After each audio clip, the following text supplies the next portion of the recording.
Whew. Wow.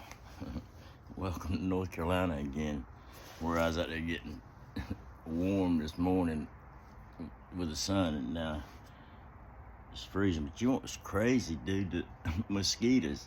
You know, I live right here in the edge of, well, the river's right down there, but that's swampy, and you know, those mosquitoes, boy, they're serious. You know, so I wound up getting this hood, got my coat because it got cold. And well, I'll go ahead and put my hoodie up to keep the stinking mosquitoes from trying to get warm around ears or whatever. So, you know, I might have to throw it back up on there again. You know, I had so many, I have so many things and so many experiences, you know, of talking to people that are going through various real difficulties, man.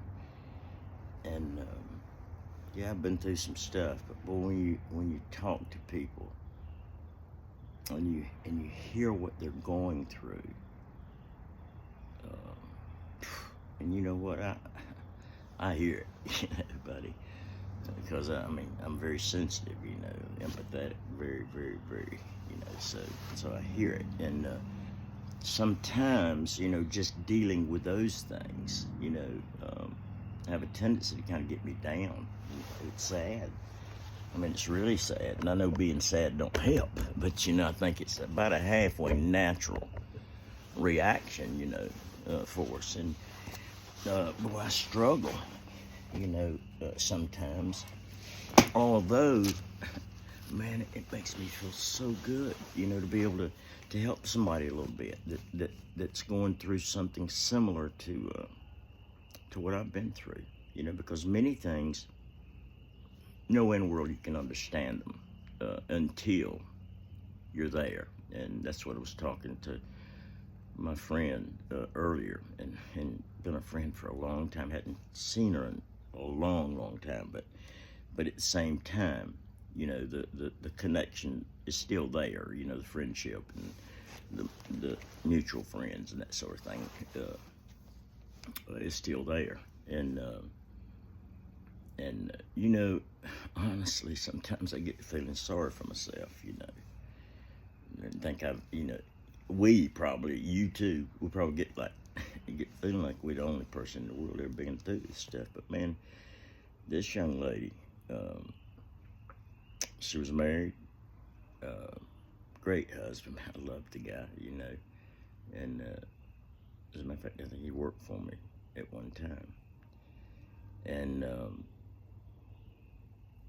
he passed away some years ago, and then I never really heard from her again much, you know.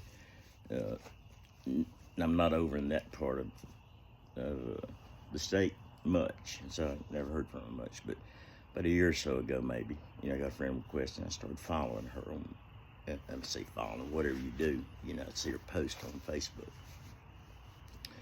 And from her post, you know, I could tell, you know, she put her life back together after her husband. And when I say back together, when a mate dies, you know, the life is shambled for a while, you know. And she had recovered, I guess is the best way to say it, and had remarried and had a son. And you know, I could tell from her post, you know, recently that her husband's health was struggling, you know. And but I could also see her post a lot about her son, and I think that kept her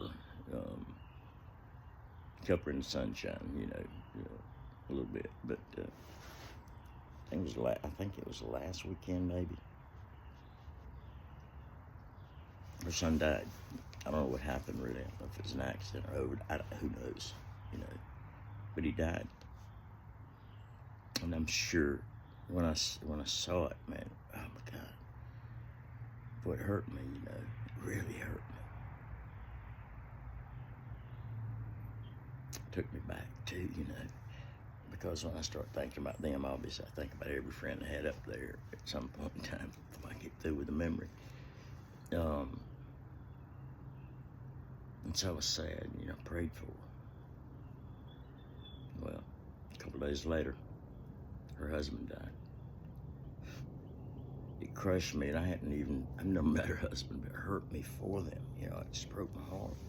But you know what? I hadn't been around, and, you know, they don't know me. I didn't have any obligation to, you know, although I would have, you know, gladly tried to help if I could. You know, it was just one of those things that were really sad. And now we're just going to try to, wow, that ain't all that big. We'll find some stuff, man, out here today. Woof. Wonder what's up. I did a joke. But anyway, I made up my mind that I was going to message her, you know. But boy, that's a heavy. How do you approach it? How do you approach that? You know, what do you say? What can you possibly say that'll make it feel any better? You know, I could write a message, you know, that stretched a mile long, you know, for her to read, and that message is not going to change, you know, her agony much. You know, it might add to it, having read a message that long, you know. And so, you know, I was just there's no way that I could call her because I'm so sensitive. Man, I can't even start the conversation hardly without crying. Can't you believe that? I've never been a crier. Never. Matter of fact, I refuse to cry. My daddy beat me. No, I'm not gonna cry. Now I find sooner or later, you know, I can cry. I couldn't get no tears to come out. I could put some spit up there on my eyes and make him think I was crying, though, but I was really angry. But anyway, I was thinking about it. I was listening to some music and had a couple of other little issues on my mind that were, you know, kind of bothered me a little bit, and decisions and this sort of thing. And so, you know, I pulled it up and really started writing a message, and I couldn't. And that old voice inside, you know, it's my voice, you know, the dope caller. Phew, caller, oh my God.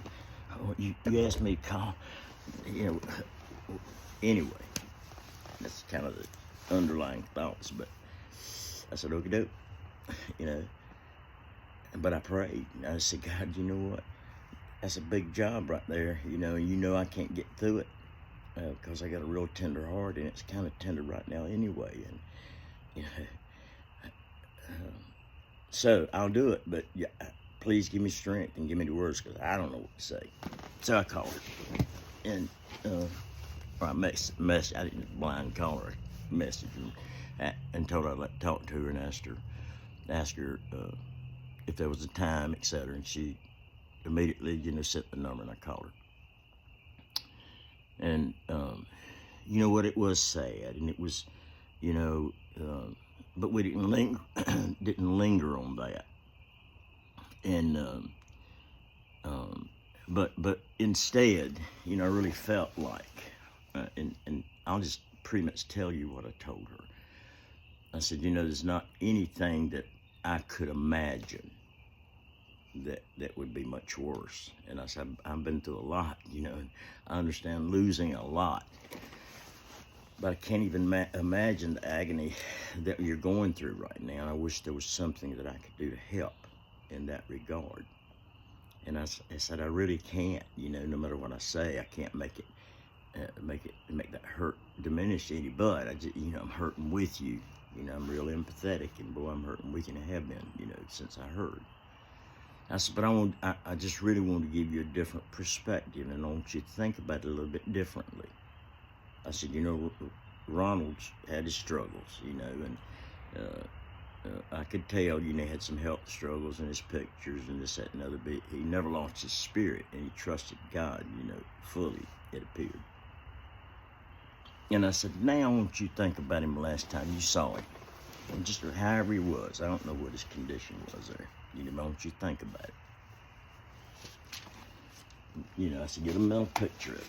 Try to get that feeling. I said, I know it hurts, but it's important that you do this. And she said, okay. And I said, now, I want you to picture him with a brand new body. A brand new body. You know, a body that, the one he picks out, you know, the body he's always wanted, a brand new body, all the features, whatever it is. And just imagine by the time he got suited in that new body,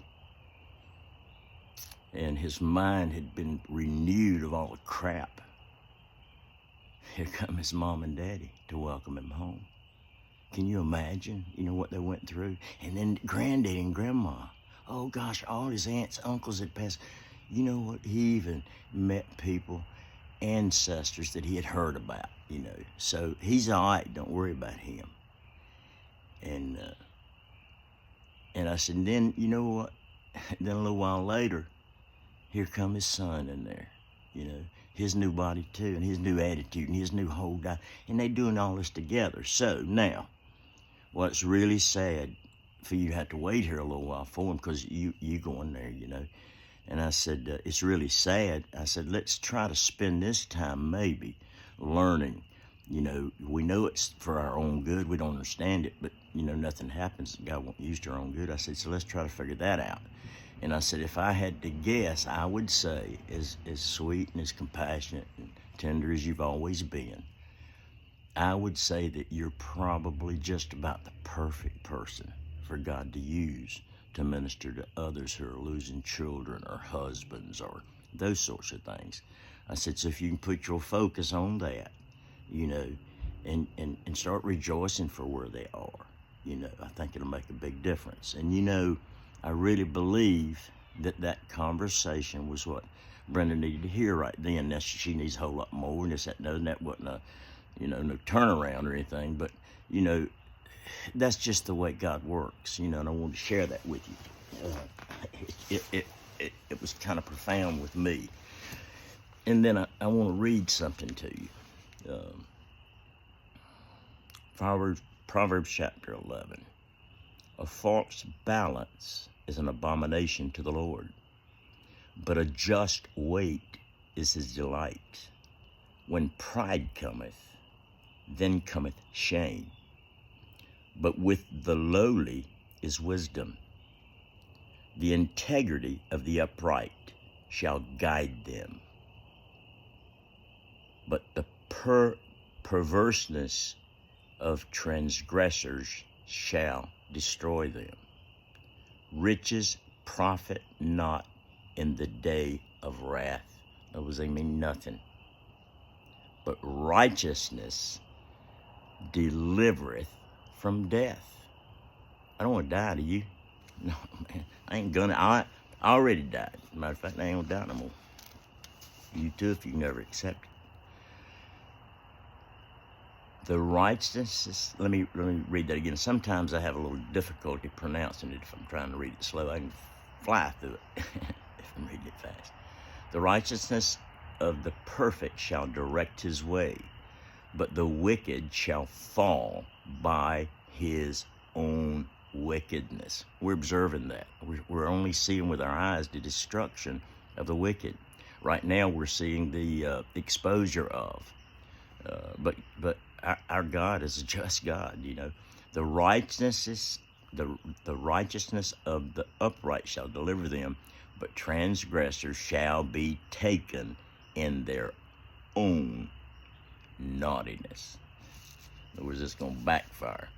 When a wicked man dies, his expectation shall end, and the hope of unjust men perisheth.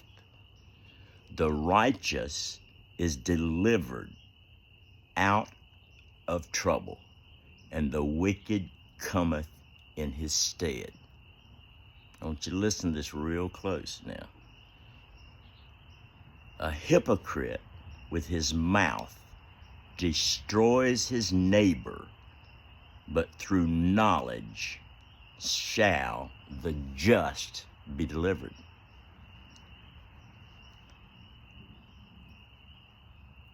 When it goeth well with the righteous, the city rejoiceth.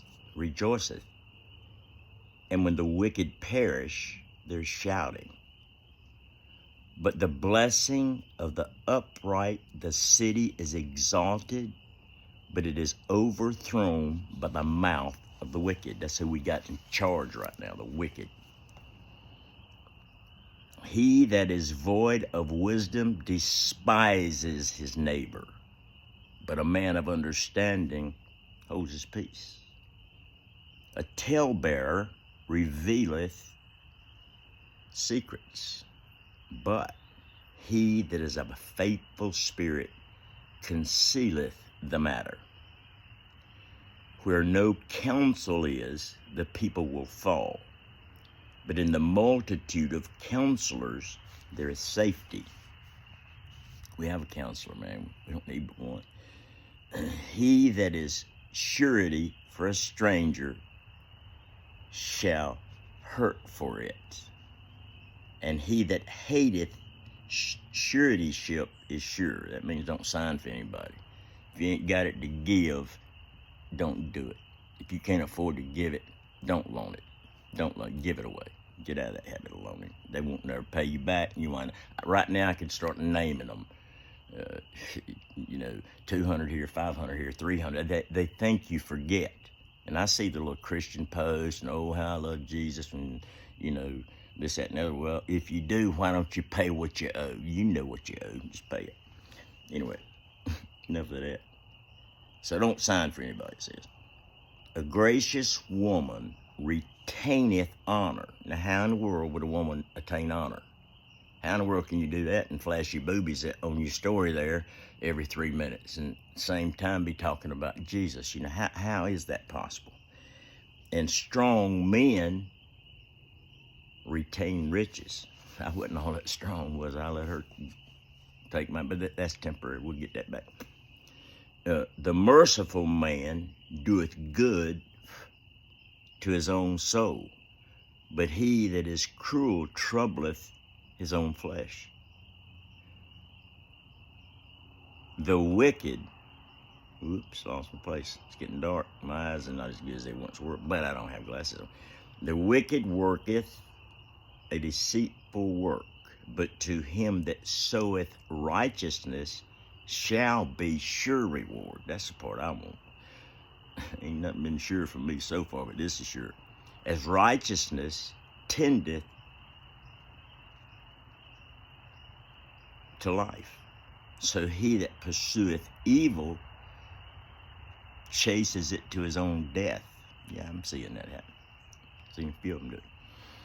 They that are of a froward heart are an abomination to the Lord. Wow. But such as are upright in their way are his delight. That's so rich. I usually speed read and go through, just zoom, take it in. But, some things that you read are so rich. You can't take in but so much and really process it. One of the examples is The Normal Christian Life by Watchman Nee. You can't read that thing straight through and really process it. I almost need to read it a few pages at a time, And another one is my